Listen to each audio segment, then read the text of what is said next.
اور چندرما اور برہسپتی گرہ، یہ تینوں گرہ آمنے سامنے آ جائیں گے تو تب جا کر اس تہوار کا اور اس میلے کا آیوجن ہوگا۔ کس نے کہا؟ لوگوں نے کہا۔ شاستر نے کہا؟ نہیں کہا۔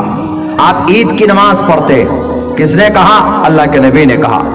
آپ بقرعید کی نماز پڑھتے، آپ قربانی کرتے، کس نے کہا؟ اللہ کے نبی نے کہا۔ آپ شب برات، آپ شب قدر مناتے ہیں، شب قدر کی رات کو جاگتے ہیں، کس نے کہا؟ اللہ کے نبی نے کہا۔ آپ 30 روزے رکھتے ہیں، کس نے کہا؟ قرآن نے کہا۔ آپ نماز پڑھتے ہیں، کس نے کہا؟ قرآن نے کہا۔ آپ زکوٰۃ دیتے ہیں، کس نے کہا؟ قرآن نے کہا۔ آپ حج کرتے ہیں، کس نے کہا؟ قرآن نے کہا۔ یہ ہے اسلام۔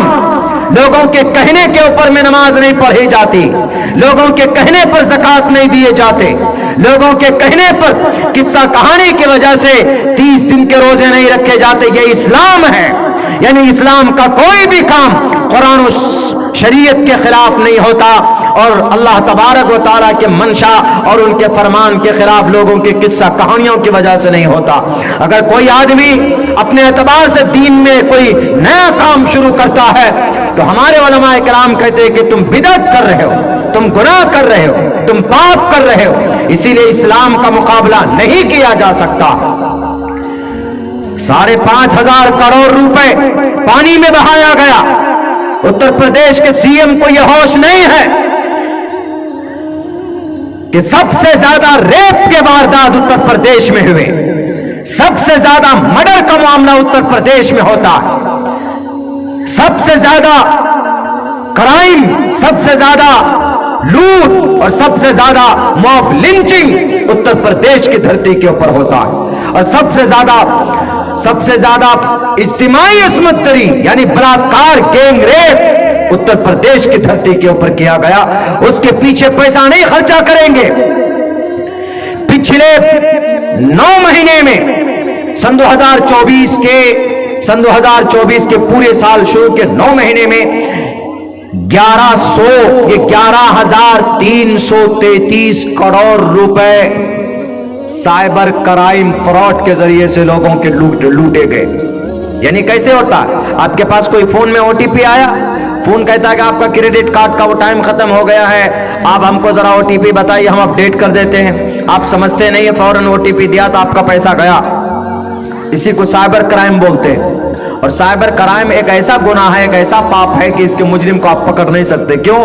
یہ انڈیا سے نہیں ہوتا، بہت دور سے بیٹھ کے کرتے ہیں، دوسرے ملک سے بھی کرتے ہیں، بھارت میں بھی ہوتا ہے، انڈیا سے بھی ہوتا ہے، لیکن اس کو کوئی ٹریک نہیں کر پاتا۔ یعنی 100 معاملہ اگر ایسا ہوا ہے، 12 لاکھ FIR درج ہوئے ہیں۔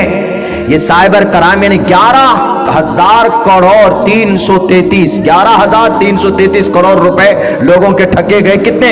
ایک سال میں پچھلے 9 مہینے کے اندر پکڑے کتنے گئے؟ ماتر 30%، 6% لوگ پکڑے گئے۔ یعنی اگر 12.5 لاکھ معاملہ سامنے وجود میں آیا ہے تو زیادہ سے زیادہ 6,000 لوگ بھی نہیں پکڑے گئے ہیں۔ یعنی انٹیلیجنس اتنا کمزور اور 7,500 کروڑ روپے پانی میں کمبھ کے میلے میں بہا رہے ہیں اور وہاں پر پرماتما کو ڈھونڈ رہے ہیں۔ واہ بھائی واہ! یہ ہے میرے بھائیوں، ہم وہ مذہب سے بلونگ کرتے ہیں، ہم اس مذہب سے تعلق رکھتے ہیں جہاں پر ہمارا ہر کام اللہ کے حکم، اللہ کے نبی علیہ الصلوۃ والسلام کے بتائے ہوئے طریقے پر ہوتا ہے۔ آج ہمیں اس کو کرنے کی ضرورت ہے۔ آج ہماری مسجدیں توڑی جا رہی ہے، آج ہمارے مدرسوں کے اوپر پابندی لگانے کی بات کی جاتی ہے۔ ہمارا کوئی بھی کام، کوئی بھی مسئلہ اور کوئی بھی مسلمانوں کا فعل قرآن و سنت کے خلاف ہے؟ بالکل بھی نہیں ہے۔ مقابلہ کر کے دیکھ لو، یہاں تک کہ بچہ جب پیدا ہوتا ہے تو اس کے کان کے اندر اذان پڑی جاتی ہے تو جناب محمد رسول اللہ صلی اللہ علیہ وسلم کا فرمان ہے، سب سے پہلے بچے کے کان پہ اذان پڑی جائے۔ جب بچہ پیدا ہوتا ہے تو اس کے کان میں سب سے پہلی آواز کان کی پہنچنی چاہیے، یعنی اللہ اکبر، اللہ اکبر، اللہ سب سے بڑا، اللہ سب سے بڑا۔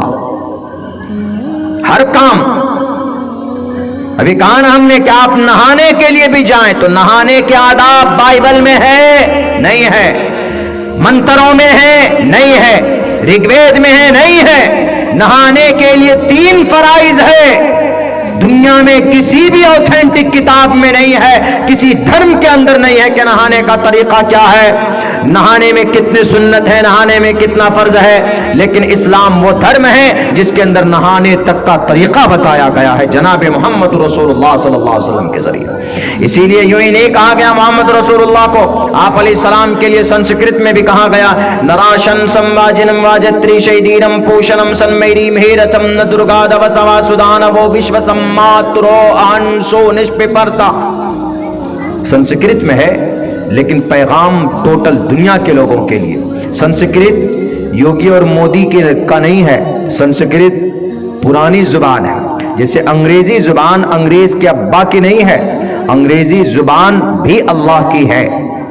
ہاں انگریز زیادہ ان کی مادری زبان ہے. اور جیسے سنسکرت ہے, سنسکرت کسی امت شاہ کا نہیں ہے یا آر ایس ایس والوں کی سنسکرت زبان نہیں ہے. سنسکرت اولڈسٹ لینگویج یعنی سب سے پراچین تم پرانی زبان مانی جاتی ہے سنسکرت. ان سے بھی پہلے اور زبانیں مانی جاتی ہے, تبرانی ہے, سریانی ہے, وہ ساری زبانیں مانی جاتی ہے. تو یہ سنسکرت زبان کے اندر میں ایک پیغام ہے دنیا والوں کے لیے کہ نراشن سمواجنم واجتری شیدیرم پوشنم سنمیری مہیرتم ن درگا دوسوا سدانو وشو سماترو اہنسو نشپپرتا. آپ علیہ الصلوۃ والسلام کو کہا گیا ہے, کسی کو اور کو نہیں کہا گیا. بائبل پڑھیے تو عیسائی کے لیے حضرت عیسیٰ, یہودیوں کی کتاب عہد قدیم پڑھیے تو یہودیوں کے لیے حضرت موسیٰ, یہ سب گوتم بدھ سدھارتھ کو پڑھیے تو بدھسٹوں کے لیے گوتم بدھ سدھارتھ. جینی کی کتاب معتبر مہاویر جین کو پڑھیے تو جینی لوگوں کے لیے ان کی چرتر. سردار کے لیے, سکھوں کے لیے گرو نانک, گرو گوبند سنگھ اور ان کی تالمود آدی گرن وہ ہے کتاب, وہ پڑھیے ان کے لیے. لیکن ہمارے نبی اور قرآن پڑھیے تو ان دا انٹائر ورلڈ, قرآن سب کے لیے, اسلام سب کے لیے, محمد رسول اللہ صلی اللہ علیہ وسلم سب کے لیے. لیکن آج خود مسلمان اپنی شریعت سے دور ہے, آج خود مسلمان اپنی مذہب اسلام کے احکامات سے منہ موڑے ہوئے ہیں. یہی وجہ ہے کہ اللہ تبارک و تعالیٰ کی مدد اور نصرت نہیں آ رہی. اگر آپ آج بھی مسلمان کو اپنی شریعت سے محبت ہو جائے, نماز پابندی سے پڑھنے لگے, سود جیسی گندی چیز سے اپنے آپ کو بچائے, بےایمانی سے, چغلخوری سے, غیبت سے, بے پردگی سے اور جہیز جیسے ملعون چیز سے اگر مسلمان اپنے آپ کو پاک کر لے, انشاءاللہ آج بھی اللہ تبارک و تعالیٰ کی مدد ان کا انتظار کر رہی. مدد ایسے تھوڑے آتی. صحابہ کرام کے بارے میں سنتے ہیں تو ہم لوگ بڑے ہو کرتے ارے یار وہ تو صحابہ ہیں, یعنی وہ گناہ بعد میں کرتے ہیں اور ان کی معافی کا اعلان پہلے ہو جاتا ہے. یعنی وہ ہیں کہ جن کے بارے میں اللہ نے کہا کہ یہ تو صحابہ ہیں, دیکھو جنت کی بشارت مل گئی ہے اللہ کے نبی کے ساتھ جو پاک اور پوتر جماعت تھی.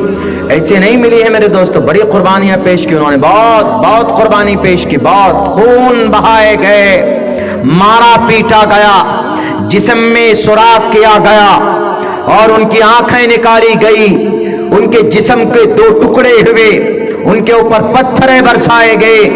ان تمام پریشانیوں کے بعد تب جا کر اللہ تبارک و تعالیٰ نے ان کو کہا رضی اللہ عنہم ورضوا عنہ اولئک هم المفلحون, یہی کامیاب ہونے والے. کیا اگر مسلمان آج قرآن و سنت کے مطابق زندگی گزارے گا تو اللہ کی مدد نہیں آئے گی؟ ضرور مدد آئے گی. مدد آئی ہے غزہ پٹی کی دھرتی پر, اور بنا عمل اور بنا تبدیلی لائے بغیر اللہ کی مدد نہیں آتی ہے. اللہ کے نبی علیہ السلام جنگ بدر میں میدان میں ہیں, ایک طرف 1000 کفار ہے, ابو جہل ہے اور پورے لاؤ لشکر کے ساتھ موجود ہے, اور ایک طرف 300 صحابہ کرام جن کے پاس گھوڑے نہیں, جن کے پاس تلوار نہیں, جن کے پاس کوئی مضبوط ہتھیار نہیں, 1000 لوگوں سے لڑنے کے لیے. مسلمانوں پھر پتا کیا ہوتا, لیکن اللہ کی ذات پر بھروسہ کرتے ہوئے, اللہ کی ذات پر یقین کرتے ہوئے پیچھے نہیں ہٹے, میدان بدر میں پہنچتے. صحابہ کرام موجود ہیں 300 کی تعداد میں وہاں پر, اور ادھر کفار ابو جہل اپنی پوری طاقت کے ساتھ 1000 بلکہ 1300 لشکر لے کر آیا تھا، 1300 لوگوں کو لے کر آیا تھا۔ 600 تو صرف گھوڑے تھے اس کے پاس، اونٹوں کی تعداد ان گنت، اور تیر، تلوار، تفنگ، زرہ، نیزہ سب تھا۔ اللہ کے نبی کے صحابہ کے پاس کچھ بھی نہیں، کسی کے پاس ڈنڈا ہے تو گھوڑا نہیں، کسی کے پاس گھوڑا ہے تو تلوار نہیں، کسی کے پاس کوئی لکڑی ہے تو اس کے پاس تلوار نہیں۔ اللہ کے نبی علیہ السلام نے کہا کہ گھبراؤ مت، اللہ کی ذات پر مدد کر، ایمان رکھو، عقیدہ رکھو۔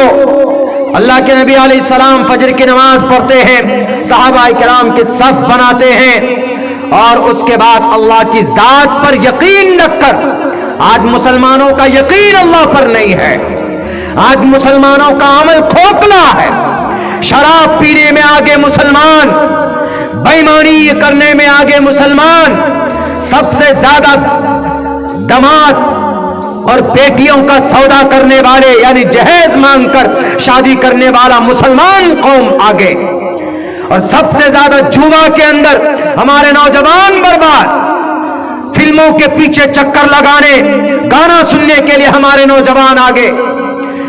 جمعے کا دن گزرا ہے، جمعے کی نماز پڑھ کر میں فوراً نکلا، میں نے ٹرین کے اندر بیٹھ کر سورہ کہف کو پڑھا۔ کتنے نوجوان تھے ایسے جو جمعے کی نماز جمعے کے دن سورہ کہف پڑھتے، کتنی بڑی فضیلت ہے، 15 پارے کے اندر سورہ کہف ہے۔